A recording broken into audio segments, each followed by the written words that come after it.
Waebrania sura ya 11 na ule mstari wa 4, Mungu akazishuhudia sadaka zake, na kwa hiyo ijapokuwa huyo Habili amekufa, angali atunena. Ijapokuwa huyo Habili amekufa, lakini ile sadaka inazungumza wema wake.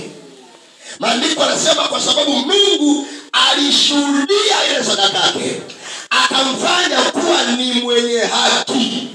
Nimesema sadaka inakufanya uwe na kibali, sadaka inakufanya uwe ni mwenye haki. Mwenye haki manake zile hazina zote ambazo Mungu ameziweka kwenye kabati, kwenye store, wale watu wa sadaka kamili wana haki ya kuingia kwenye store wakachukua hazina zao. Ni kama wale walioshuhudia hapa kwamba wameota ndoto, kila mtu anaingia kwenye store, mwingine anachukua miwa, mwingine mikate, mwingine. Manake hao ni wenye haki. Lakini wasio na haki, kwa nini wakuchukua wao? Kwa sababu haikuwa haki yao. Ni kama wewe mgeni umeingia kwenye nyumba ya mtu, tofauti na mtoto wa huyo mwenye nyumba. Ukifika hapa kama kuna juisi na nyingine pale, huwezi kwenda kuichukua. Lakini mtoto mwenye nyumba anaweza kuchukua, anakula. Anaweza kufunua chungu chochote akapakua chakula. Wewe umebaki na ng'ang'ana hivi.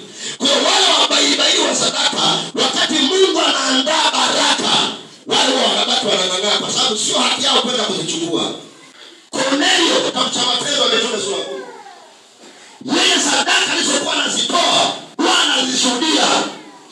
Wakati walibifu wanatakiwa ingie kwenye familia, Bwana akamtumia Petro kwamba kuna kamanda mmoja hivi, hata kama sio Myahudi, kwa sadaka zake zimeshafika mbinguni. Nimeshaziona sadaka zake. Wao wanatoa kama ziko hapa, lakini ukitoa hapa hazikai hapa.